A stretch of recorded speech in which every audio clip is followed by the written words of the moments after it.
Hi, everyone. Welcome to Preventing and Responding to Bias and Harassment in Maine Schools. This is a webinar convened and hosted by the Maine Youth Action Network. My name is Nicole Manganelli, and I'm the director of the Maine Youth Action Network. Our mission is to strategically collaborate and convene and partner to build young people's leadership on issues of public health, social justice, and restorative practices, and to build the capacity of adults to use positive youth development and social emotional learning principles in their work with youth. Thank you for joining us for this important conversation today. Many of you know the Maine Youth Action Network as a program that specifically addresses youth substance use and commercial tobacco use prevention. In the last year, we have expanded the scope of our work to reflect the reality that effective prevention efforts with young people must address the everyday experiences that impact young people's lives, their well-being, their mental health, and ultimately their choices around substance use.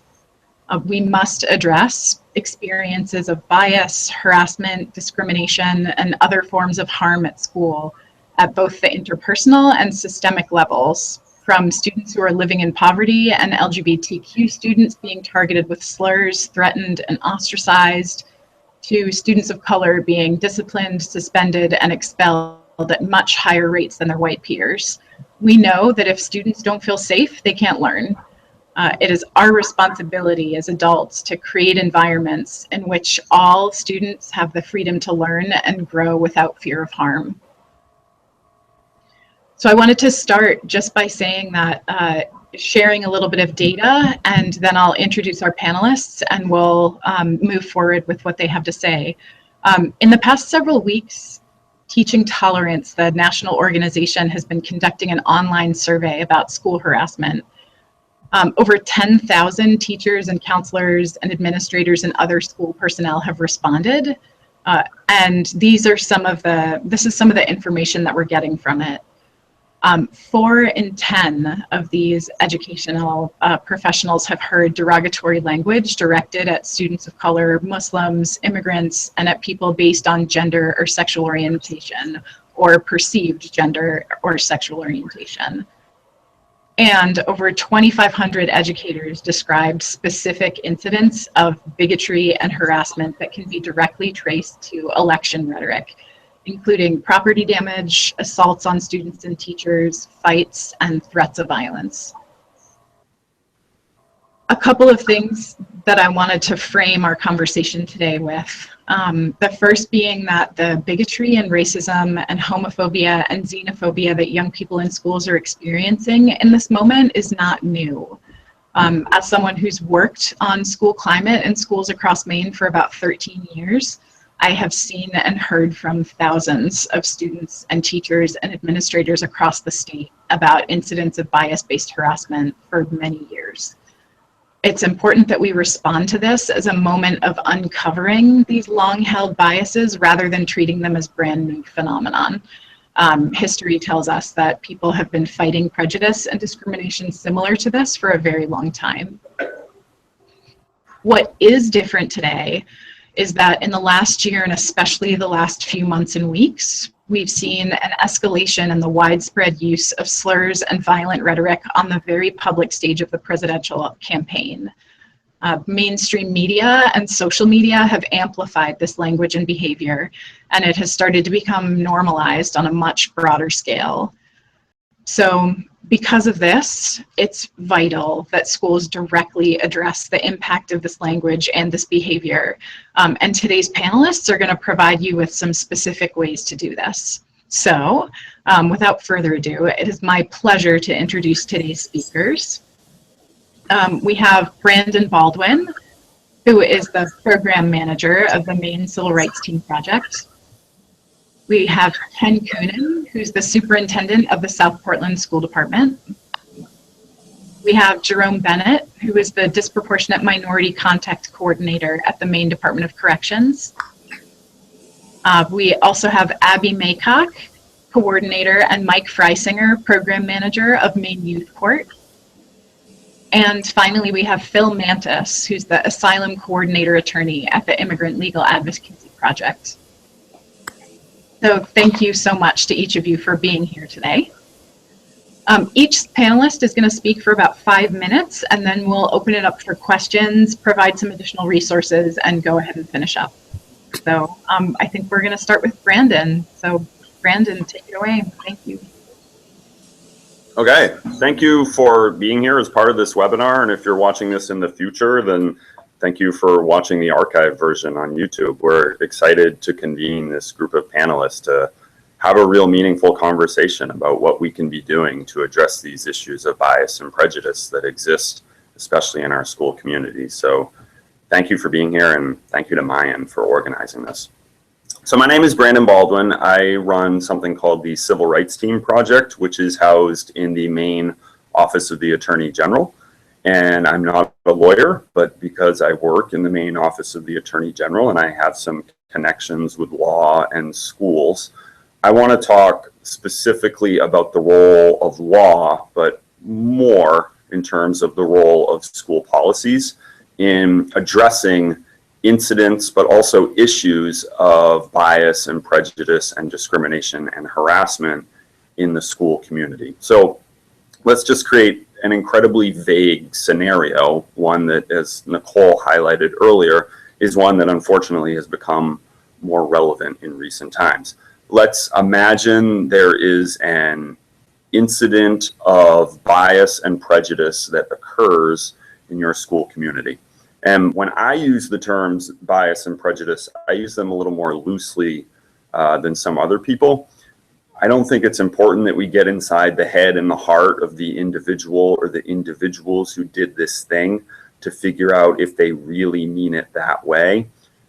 We don't want to get into the scenarios where people insist, I don't have a racist bone in my body, or oh, I love women, I couldn't possibly be a sexist. We don't want to go down that road. So instead, in terms of bias and prejudice, it's something that reasonably could have the effect of making someone feel less than safe, welcome, and respected in their school community based on their race, skin color, national origin, ancestry, religion, disabilities, gender identity, gender expression, or sexual orientation. So ask yourself that more than, what was this person thinking when they did this? Get more into the effects of the behavior rather than the intent of the individual or the individuals and what they did. And once we do that and we decide, yeah, this was something that was at least somehow related to race, skin color, national origin, ancestry, religion, disabilities, gender identity, gender expression, or sexual orientation, then schools really have two options in terms of how to respond from a policy perspective. The one that everyone knows about because it's the term that everyone is most familiar with and is most comfortable using is bullying. And a few years ago, Maine did pass a new law which mandated that schools have specific protections and policies related to the issue of bullying. And it also included a set definition of what actually constitutes bullying. So every school should have some version of this bullying policy. I don't want to get into all the details of the policy because that could end the webinar right there. But specifically part of the definition is that it may be based on a student's actual or perceived race, color, national origin, ancestry, religion, disabilities, gender, sexual orientation, or any other distinguishing characteristic. So a lot of people see that and they think, all right, we address this as bullying, and that's a problem. And the problem there is that when you address that sort of behavior as bullying, when there's that bias and prejudice element behind it, you're then making it generic and you're less likely to address the actual problem that exists there. As soon as bias and prejudice are part of the equation, you have to deal with it differently. And that's actually why we have this term harassment that's out there. And a lot of people use bullying and harassment interchangeably, but it's a very useful distinction to make and understand and use. And it's worth noting that we have a bullying policy and we have a separate harassment policy in our schools. So while you could address an incident of bias and prejudice through the bullying policy, we actually recommend that you use a policy that's more specific to what happened, and that is the harassment policy. Harassment policies are grounded in state law, specifically the Maine Human Rights Act, which guarantees equal access to education for all students based on all the identities that we've been talking about so far. So there are specific protections that exist in state law, and those protections also exist on the local level through harassment policies. So a harassment policy is going to be a little more general in its scope of the behavior, but it's very specific in terms of the idea that we're protecting people from bias-based behavior. So it starts with a little preamble saying that these types of conduct are prohibited, but then we get into a general definition. And that general definition is harassment includes, but is not limited to, verbal abuse based on race, color, sex, sexual orientation, religion, ancestry or national origin, or disability. And we always recommend that with an issue of bias that you use the harassment policy to address it.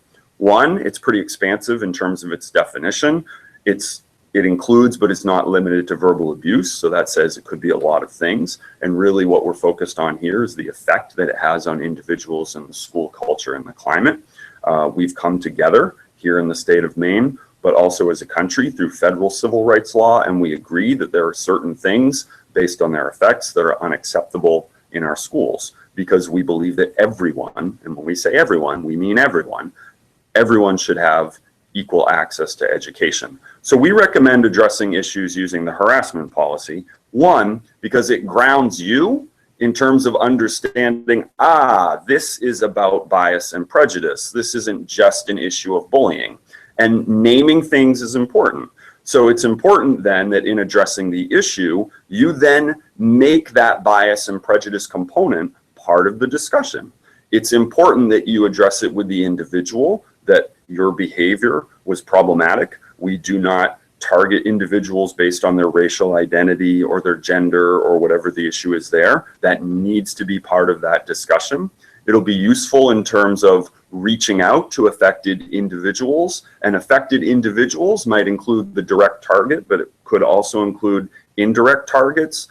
People who hear about the incident. You could have an entire community of folks who don't feel safe, welcome, and respected in school. So it's important that you reach out and that you're very specific with the language, and rather than say, we welcome all students here, you all know that, instead you get into the specifics. You say, our school needs to be a safe place for students of all abilities and disabilities, and you use that language.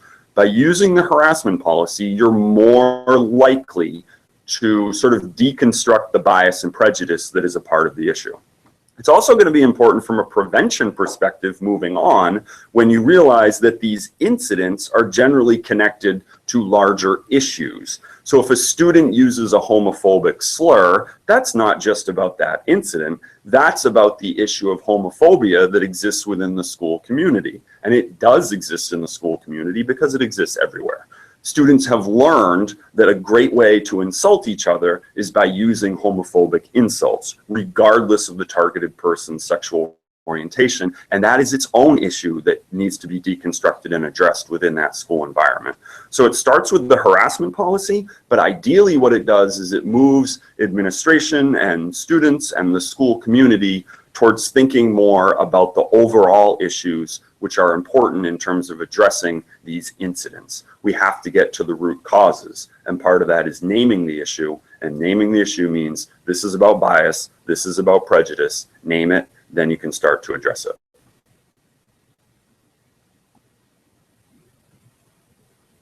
Great, thank you, Brandon.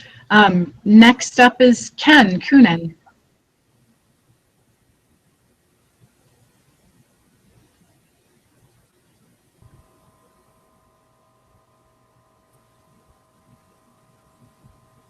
Schools in South Portland. I've been a high school principal, middle school principal, elementary school principal, and special education program administrator. You know, and as an administrator, we like systems that get guaranteed results. You know, we just had a big ice storm. We have a plan for salting our walkways. And if we stick to that plan, we know people are going to be safe. And if we vary from that plan, we're going to have difficulty. This is not the same. This does not work as neatly as salting every 15 minutes and paying attention to the temperature. This really is up to every member of a school community, and especially students, and empowering students to set tone in the school and to make clear three things that we all understand. That bias and harassment absolutely happen in our schools and in our communities. That there are people it hurts and hurts profoundly, and that we can all take actions, sometimes that seem very small, that will really help. Those are three things we need to make sure that are just part of the fabric of how we do our work. Several years ago, I was a high school principal in an area school, and we really started to feel that we were having an issue with bias and harassment, and so we had a group come in to conduct focus groups with students and really try to get an understanding and get to what was going on.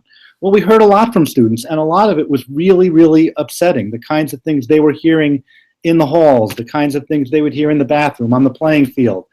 And we met as a leadership team to try to decide what we were going to do with all of this information now that we had it. And what we decided to do was put it out there and hold a press conference and have students go to every classroom in the school at the same time on the same day and go over the kinds of comments that were being heard in our halls, and to begin a plan to address this as a school-wide issue. Now, I thought this was the right thing to do, for us as a school community, to make it public in our school.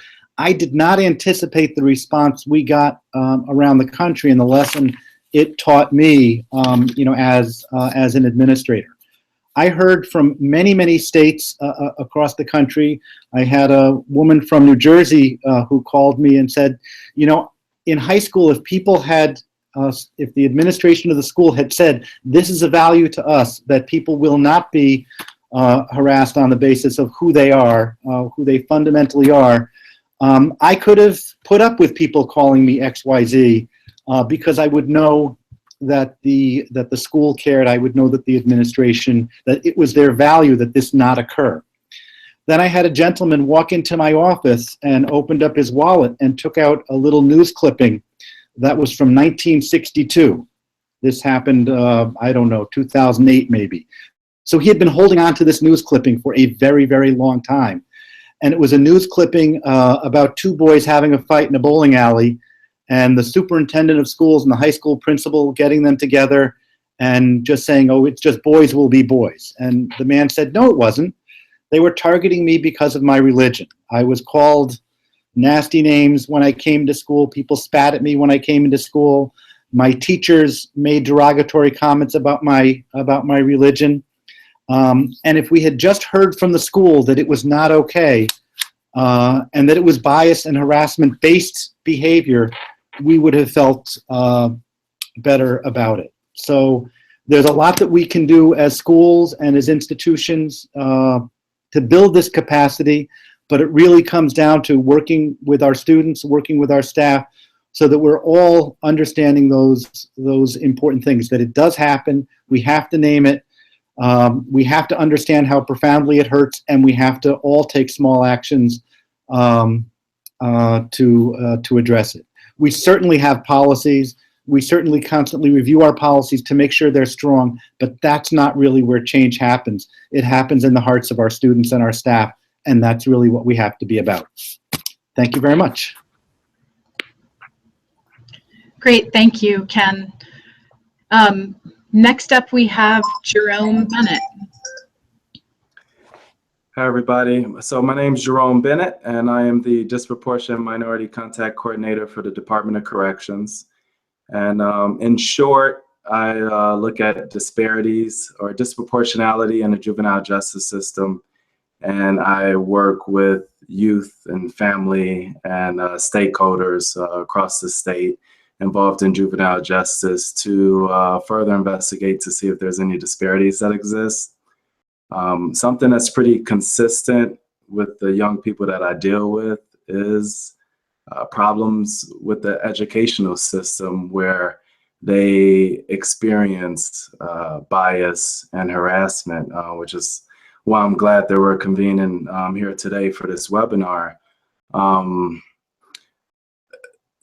kids end up going into the deep end of the system because they'll typically get suspended or expelled, suffer disciplinary actions in school.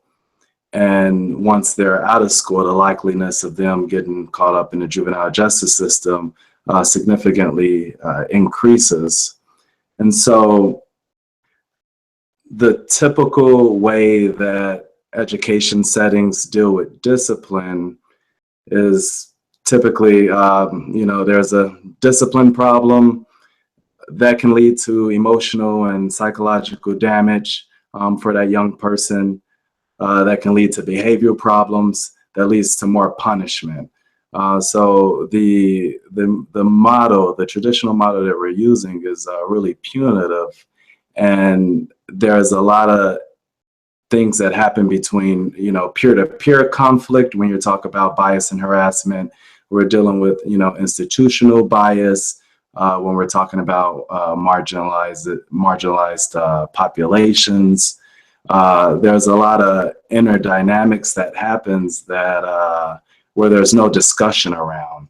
And so something that's been happening in Maine is a movement towards restorative practices.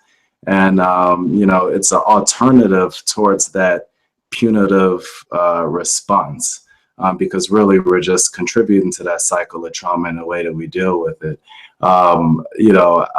I hear a lot from kids, when they leave the school and come back in based on who they're hanging out with and who their peer group is, they may tend to get searched every time they come back into the building. There's more kids that are inherently likely to suffer from like discipline issues because they have that, stigma and that perception associated with them. There's kids that may get in trouble with their school because of the way that they are dealing and handling a bias incident and harassment from other students. So we from a systemic standpoint, we really need to focus on putting interventions in place to deal with this. And, bias incidents, they're a test of like a school's culture and climate. And the schools that develop a response to bias and harassment cases are the best in dealing with those types of situations. And so restorative practices really create that space to bring about dialogue from a variety of people that's affected by the situation. And that creates a space for you to, implement different supports. That's a space for positive youth development. That's a space to just have dialogue around the impact of the situation from a variety of perspectives. In terms of like the schools that are implementing, the schools that are successful against like dealing with bias and harassment do have a plan, and that's why I definitely appreciate what Ken is doing in South Portland schools, and it's completely youth driven. A lot of teachers, a lot of professionals would, hear stuff in the hallways, and, that stuff would just resonate the halls, and there's no action. It's just simply ignored. And so from a school culture standpoint, you're kind of just condoning that type of rhetoric instead of facilitating. And in schools, it's hard to learn if you don't really create a safe environment, an environment where people feel welcomed. And that's definitely creating space around dialogue. That's definitely engaging the students in that school to be upfront and comfortable speaking about the things that they're hearing, the challenges that they're dealing with day in and day out, and then embedding that process into the school infrastructure so that it can lead to meaningful policy reform and changes. When we talk about professional development, it's important to prepare school and staff administrators to deal with bias and harassment in restorative ways, in terms of like understanding early warning signs and being vigilant, watching and learning, and not turning the eye. It involves you being aware of your own bias. And Project Harvard Implicit does a good job at gauging and identifying your own bias, because if you're not aware of your own biases, then you can act in a way that perpetuates inequalities that we see day in and day out.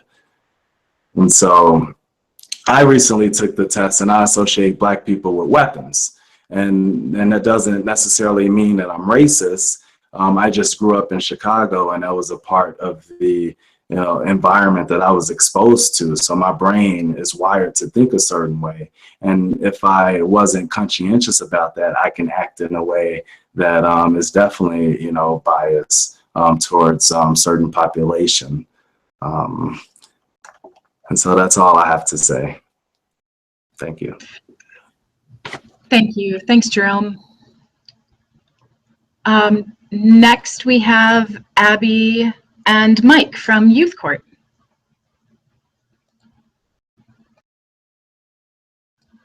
Hi, I'm Abby Maycock with the Maine Youth Court. And I'm Mike Frysinger with the Maine Youth Court. And we run a program that is based on restorative justice, and it's a peer-led diversion program for kids in trouble with the law, which really aims to identify victims and community members affected by an incident, and provide advocates for everyone involved and come up with an agreement for all based on the incident, the harm that was caused, and what other people want, and also the support of the individual or the offender. So thank you guys all so much for the work that you're doing. I think that there's not one solution like Ken talked about for this type of work. I think it's a combined effort, and we all have to be working at it on a lot of different levels. And I think restorative justice and restorative practices is one avenue and way to be working on harassment and bias in our schools and in our greater communities. And we've definitely seen that in the work that we do. I guess I'm going to talk a little bit about restorative justice and how we see it potentially being used in kind of a response to these types of incidents within schools or in communities in general. And basically it's focused first on identifying the victim's needs, and that doesn't necessarily have to be the victim that was definitely targeted or directed if they don't feel comfortable, but there can be surrogate victims, there can be the larger community victims, there can be mental victims that will get a say in what they want to see done, and they get a voice. And that's really at the crux of restorative justice. And that's why I think it's an important aspect in dealing with these types of incidents. And then the second thing is including the community and that kind of third tier of impact, whether that be administration, teachers, other students, but kind of taking a step back and asking that third tier how they can be, how they were impacted, what are their thoughts and feelings, what are their recommendations for moving forward. And also I think it's important to allow the needs of the offender to be included and to hold them accountable to those who they're affecting, and giving them the knowledge, information, and way to hear and see the emotional impact of their actions. And I think that is also critical in this work. I think there's often a lack of understanding and ignorance about the implications of our actions. And kind of like Jerome was just talking about, the implications of our inherent biases or due to our experiences and the things that we carry with who we are. So it's very important to not cast those folks aside. And I think that's our traditional forms of punishment. As Jerome was also talking about, suspension and traditional forms of punishment can't be the only ways to react to this type of incidents and stuff within our schools. I really truly believe we need to include restorative response along with that, to hold folks accountable while also supporting them, and not just casting these people aside, but bring them to be within the community, to be facing those who they have affected, so they can learn from the incident, and hopefully so it's less likely to happen again. I think Mike is going to talk a little bit more also about restorative practice. Restorative justice tends to be, like I was talking about, after an incident happened, with clear identified victims and community members, and the practice is a little bit more preemptive and really about the holistic kind of social capital aspect.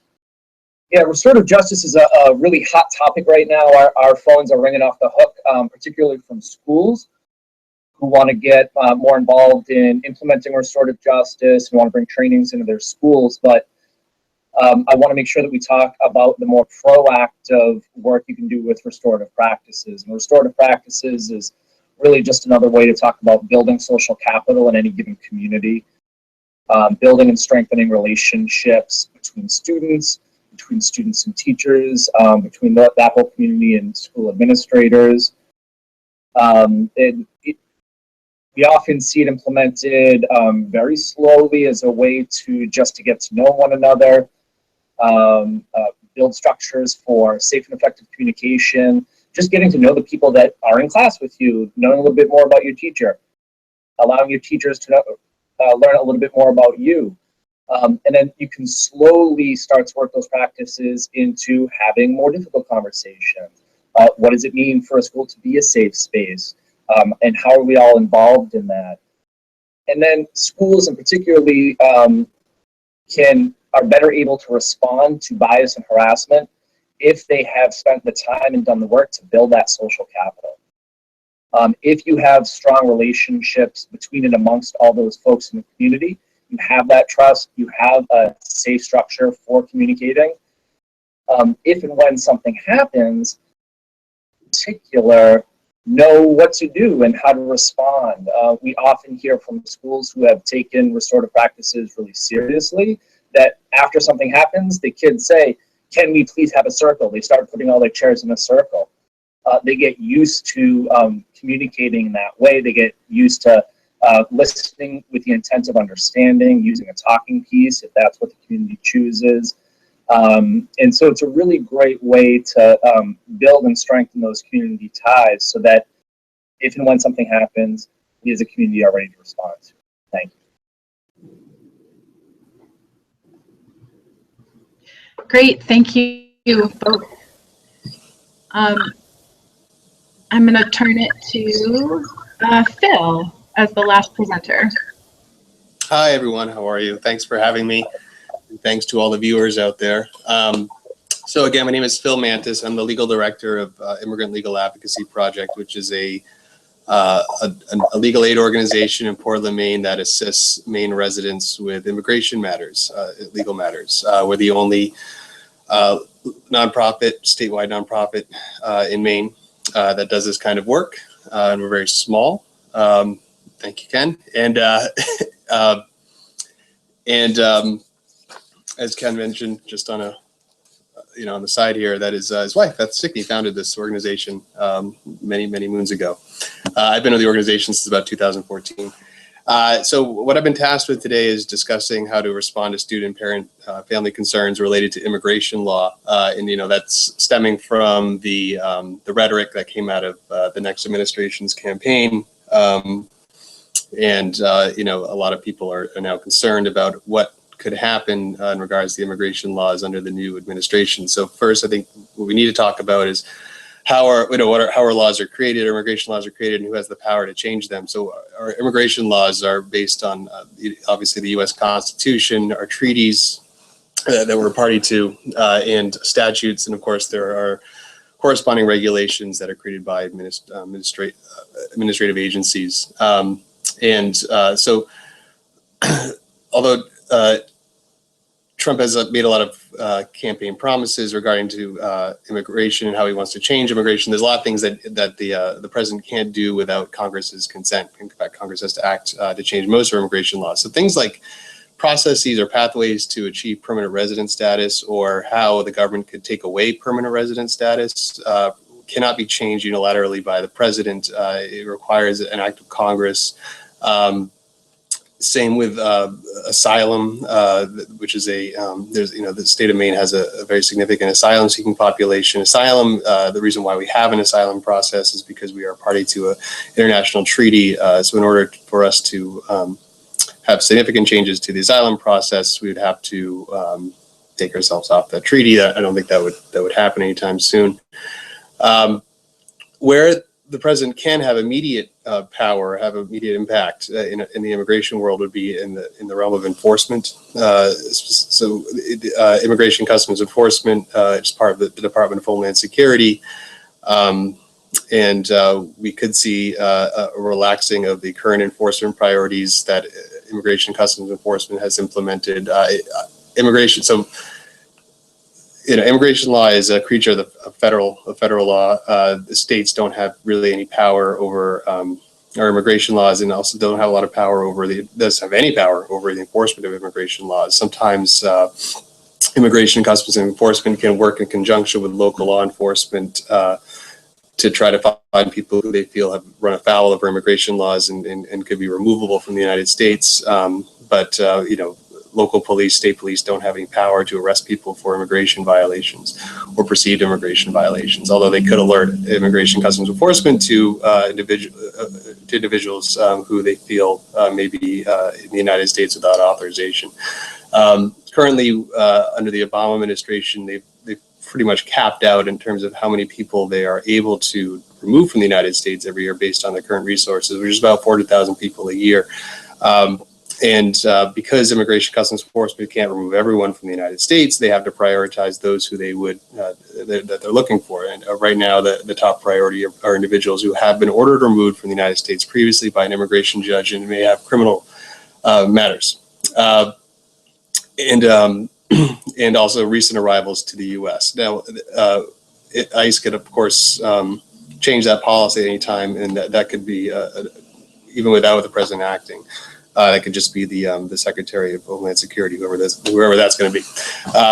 So we may see ICE being more proactive in approaching people who may not have criminal records. And right now, ICE is not able to go into certain places to search for people. Of course, being schools, churches, and other what's called safe spaces.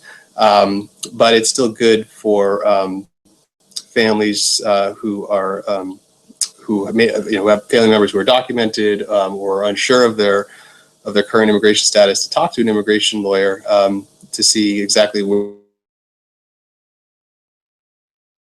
what is their status. Do they have a pathway to status if they're out of status? If they are out of status, also talking to families about creating an action plan, getting all of your immigration documents together in one place, corresponding with family members about who should be emergency contact people in case someone is. I think, but the first step, I think, if someone hasn't done so already, is to talk to an immigration lawyer about what their status is and how it could be changed or could not be changed. Also, be good for teachers to special laws that are available to children. So there is a set of laws that are available to unaccompanied minors in the United States that allows them to apply for permanent residency if they're unable to reunite with one or two abuse, abandonment, or neglect. There is something called deferred action for childhood arrivals. That is something that will probably be taken away. That is not based on statute. It's an executive order that allows children who enter the United States at a certain age before 2007 to apply for protection from removal. It's not a status, but it does serve as a protection, so they are not placed into removal proceedings or removed from the United States. It also allows the person to have to receive employment authorization because that is an executive order. That can be rescinded at any time by Trump, and it probably will be.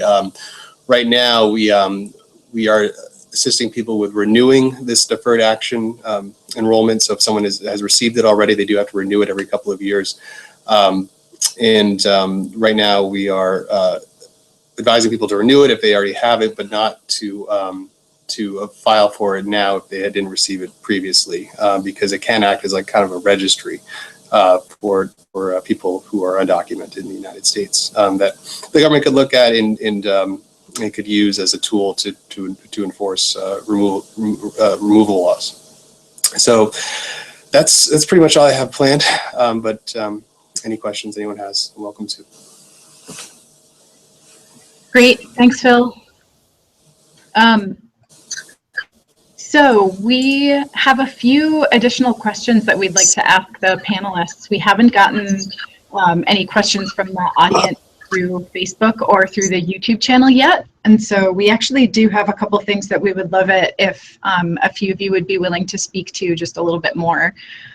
One of which is that, you know, the Maine Youth Action Network, and I think a lot of folks who work in schools in Maine know that schools are very different place to place in Maine, right? There's a vast difference between the sizes of schools, the demographic makeup of schools, the schools that are urban, schools that are more rural. So I'd like to ask, and anyone can answer this, that for folks who might be listening to some of this and feeling like maybe some of this content doesn't totally apply to our school or applies in a different way than it applies other places. What would you say are things that schools can be doing across the board to promote a safer and more supportive environment, knowing that no school can ever be completely safe for everyone, right? But what are some of the things, some of the daily practices that you see that schools use that are really effective?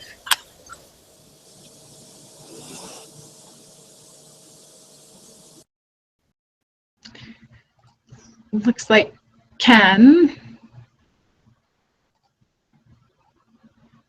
Tell schools is that whether they're from Portland, Lewiston and have a very diverse population, or they're from Aroostook and think that they don't have a diverse population, they do have a diverse population. They have boys and girls, they have gays and straights, they have kids who are transgender, they have kids of different body types, kids of different religions, and I think they have to understand that and understand that some bias and harassment is going on in their schools, and they really need to have conversations with students and among their staff to understand what that is and to begin to deal with it and understand that they have to have a plan, for dealing with that. So I would say the first step is for everyone to say, no, there is awareness, it is happening. And in my discussions with superintendents around the state, I think they mostly get it. And so I think that's an important first step. Great, thank you, Ken. Anyone else want to chime in on that one? Okay, Brandon.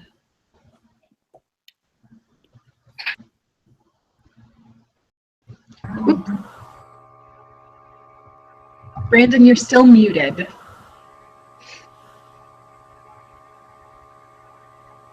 How about now? There we go. Okay. This is the work that we do in the Civil Rights Team project. We engage students through student civil rights teams in getting their schools to think and talk about these issues.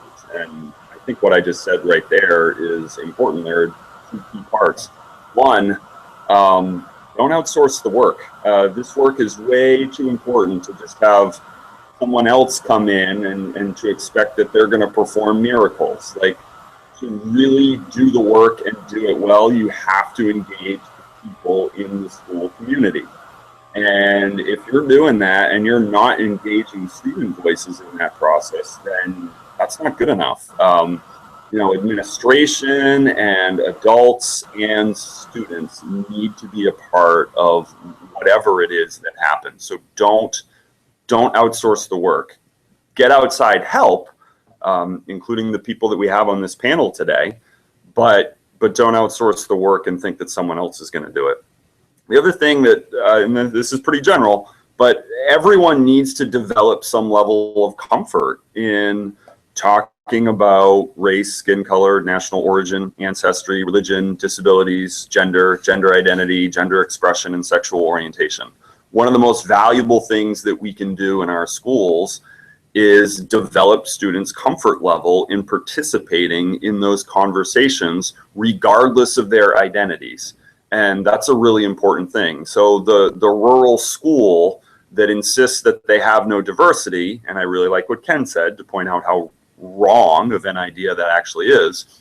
But, you know, maybe a student doesn't have as much obvious visual diversity in terms of race and national origin and religion.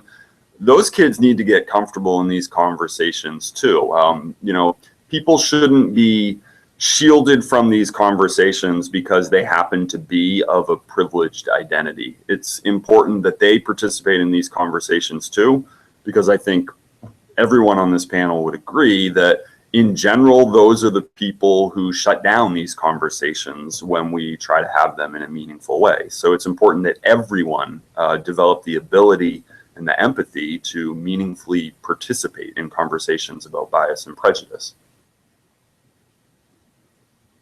Yeah, absolutely. Thanks, Brandon. And I'd like to add to that. First off, I second everything that Ken and Brandon just spoke about.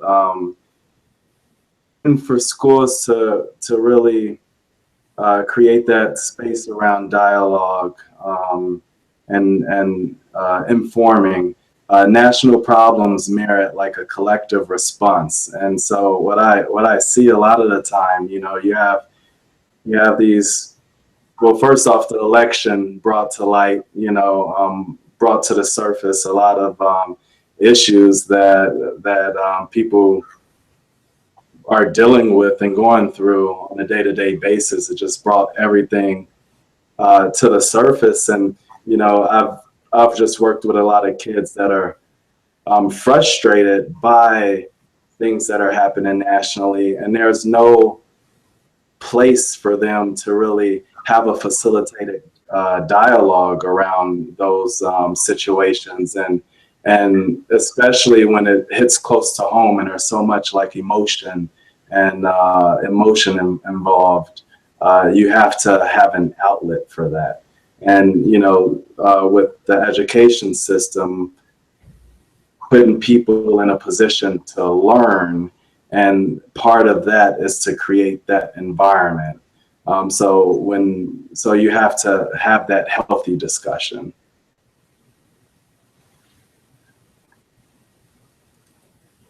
Great. Thanks, Jerome. Anybody else want to take that one?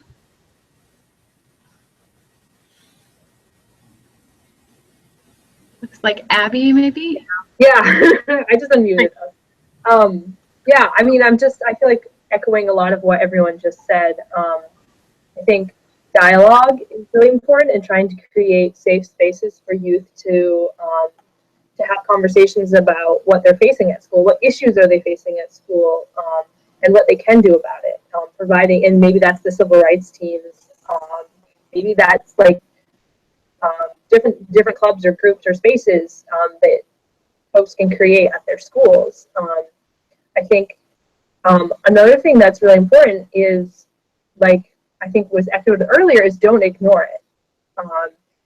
That people do need to be held accountable for these actions, and there's lots of different forms of bias, and there's lots of different forms of harassment that exist.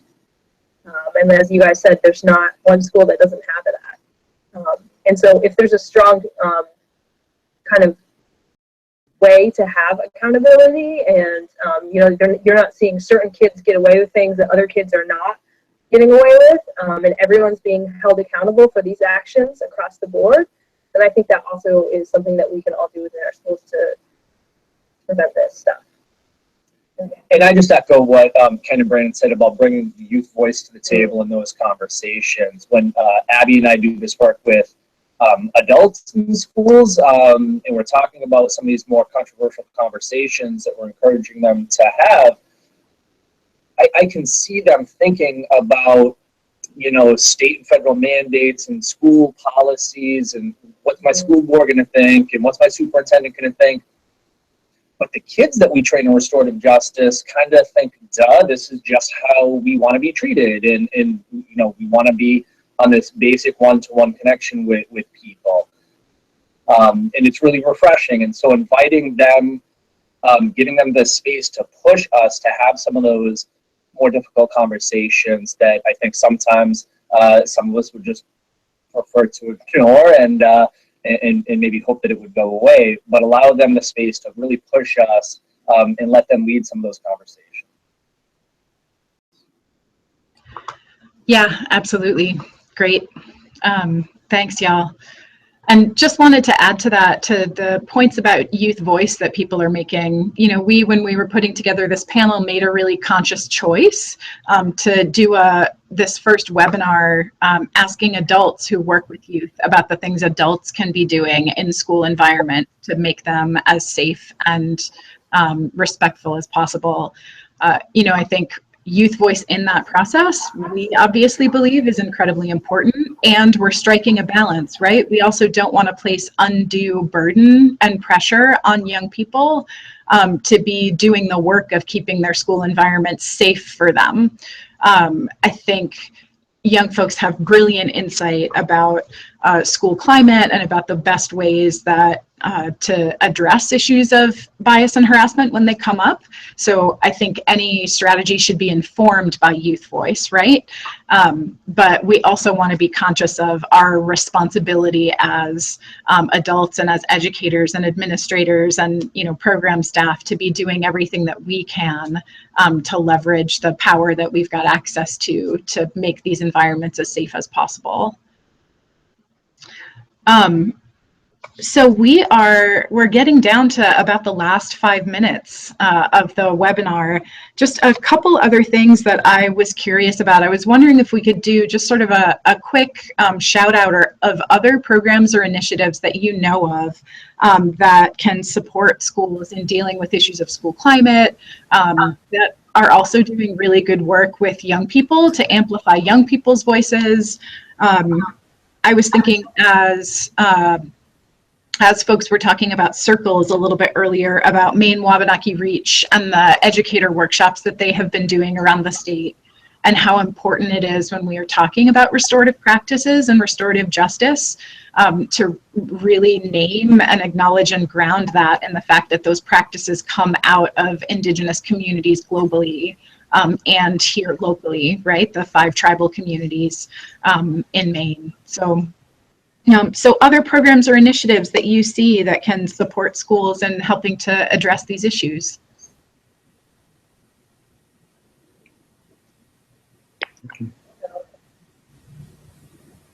I can say one. Yeah. Okay. For us, we have at some group, and those students have gotten a lot of mentoring and guidance for how to bring about change in our school culture and in their community. And SEEDS has been very, very supportive. And some of the larger gatherings where SEEDS has really been training kids how to have these conversations and how to help other students have the conversations has been very powerful. We've had SEEDS kids working in elementary and middle schools as well. And that's been great. Also, drug-free community. We have a drug-free community grant called SOPO Unite, all ages, all in.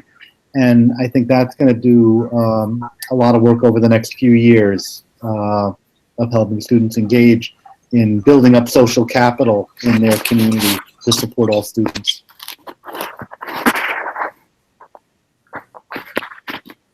And I like to 21st century youth group in school. And I appreciated that process because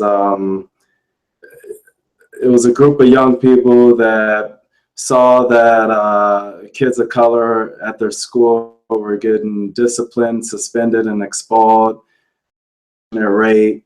They sat down, you know, they were trying to figure out why. They met with like stakeholders, they explored like solutions, had an all-school meeting with Lewiston High School staff and got a standing ovation. And now the school is committed to implementing restorative practices for 2017 and 18 to deal with those issues. So I think that process, that youth-driven process, is beneficial and should be duplicated. Yeah, absolutely. The state level, I would recommend GLSEN, the Gay, Lesbian, Straight Education Network. They're active in the formation and support of GSTAs, Gay, Straight, Trans Alliances, which are important in terms of addressing issues related to gender identity, gender expression, and sexual orientation. And then on the national level, I would always recommend the resources from Not in Our Town and Teaching Tolerance.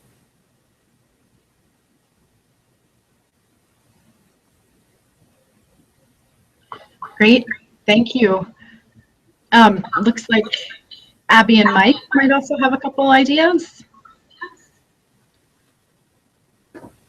Thank you. For trainings around restorative practices, particularly in schools, the Restorative Practices Collaborative of Maine has a nice training curriculum that's accessible and affordable. And if a school is so inclined to take it further and look at whole school community practices, then they can bring them in and get an assessment and evaluation about what would it look like, what series of trainings and coordination and support would your school need to kind of go whole school practices, which is a really great thing to strive for. And then some other local resources are. I totally echo the SEEDS program, and they actually have something happening this weekend. On Sunday is a Holiday of Holidays celebration at South Portland High School. I think it's 5 to 6, and it's open to the public, and it's really a celebration of different holidays that different folks are celebrating in the Portland area in this month of December. It's a big potluck and open to the public. So another thing I wanted to say is the Make It Happen program within the Portland schools, I think is a really good place to kind of to ask kids and get youth voice for issues happening within their schools. So I'd encourage folks to reach out to their Make It Happen coordinators. And then I also think that, and I know there's different Outright across the state, but Portland Outright is an advocacy group for kids from the LGBTQ communities. And they do a lot of work with youth and offer safe spaces for them. And support groups for them. So I would encourage you to also folks to check that out. And of course, we're always looking for new youth court volunteers too, if people are interested in that. And definitely in the Portland schools, all the way up to like that Brunswick area. Did Jerome say King Fellows? Oh, and I don't know if Jerome mentioned this or not, but the Portland King Fellows are a fantastic group of young folks working on all sorts of really tough issues, and they're absolutely phenomenal. We've gone to some of their presentations and had them present at our annual summit, I think each of the last 2 years. Great, excellent. I would also add Maine Inside Out to the list. They are doing really powerful work with incarcerated and formerly incarcerated young people and doing transition groups to help young folks who are transitioning out of Long Creek. And I know that a lot of the programs that you just listed are also really collaborative with each other and with other folks. So I would encourage anybody watching to reach out to any of the panelists, reach out to the Maine Youth Action Network if you have questions about what's available in your area. Even if folks are doing local work in part of the state, we're often really available to talk with someone about starting a local chapter of something in their part of the state, or just providing some community and support around different types of work. Pardon me. So we are just about at time, but I just wanted to end with asking the presenters one last question about what gives you hope when we are talking about these issues and creating safe schools with young people, and in the last several weeks, I've been asking people this a lot, right? As we have been seeing this sort of uncovered, really intense level of bias and harassment in a lot of schools. What gives you hope about this work in schools and I would say in the community, but most specifically your work with young people?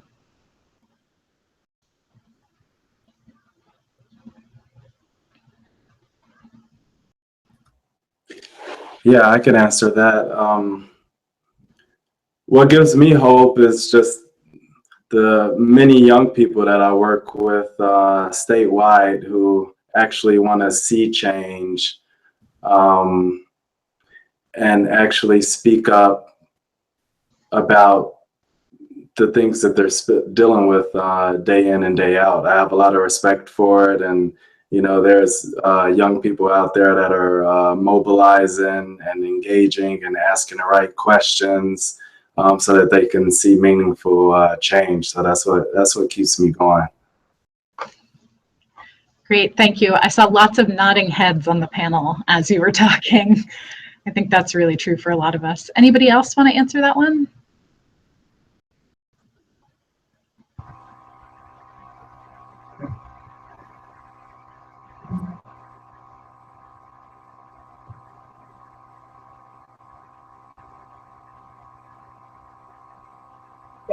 I think we would probably echo exactly what Jerome said. I think the resiliency and the energy that I see in the youth that we are working with and that are in our community is definitely what gives me hope. And I think it's also a motivation and something that holds us accountable to do the work more and better. So yeah, I'm just echoing that.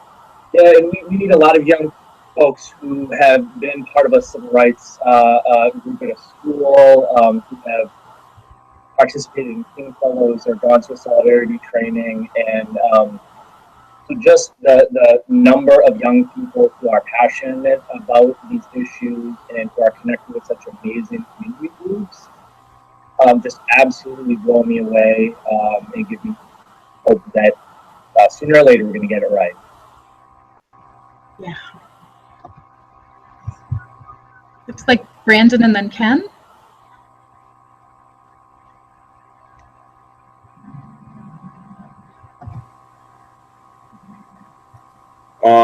Starting on November 15th, and I think that date is important. Starting on November 15th, the Civil Rights Team Project began conducting our elementary school trainings, and this year our attendance was significantly up. We did 4 trainings, one in Portland, one in Augusta, one in Farmington, and one in Brewer. We had over 600 elementary school students participate in these trainings who are part of their elementary school civil rights teams. And the theme this year was family diversity and how families may look different from each other. There are things that they all share in common. And as our final activity, the students came up with the 3 things that they think define a family. And the 2 overwhelming favorites with every single training, without prompting, this is something that students came up with on their own, were love and acceptance. And I think it was a powerful conclusion to our training and the times that we're in, because we all agree that, while we may have many differences and there are things that we don't understand about each other and things that we don't have in common, where we come together and what the world could use a heck of a lot more of right now is love and acceptance. Yeah, thank you.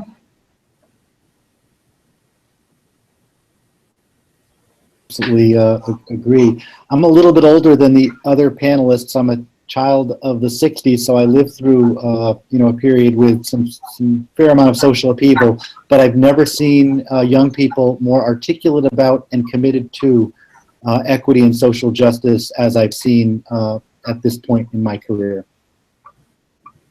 Beautiful. Beautiful. Thanks, Ken. Thanks, Ken.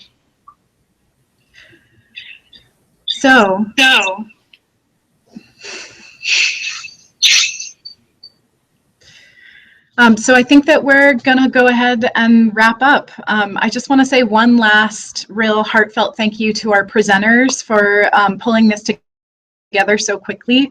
We're glad that we were able to offer this in a timely manner for schools who are really struggling with these issues right now. Also want to say a thank you to the staff at the Maine Youth Action Network who worked really hard to pull this together.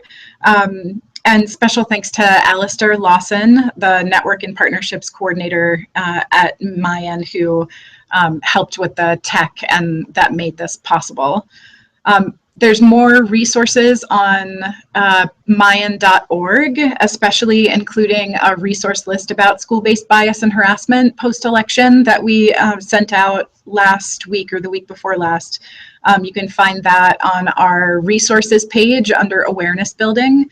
The Maine Counseling Association has also released a statement and some resources. And if you look at the website for Maine Youth Court, the Civil Rights Team Project, there's a lot to be found. So thank you so much for joining us. Thanks again to our panelists, and feel free to reach out if you have additional questions. Okay, signing off for now. Thanks.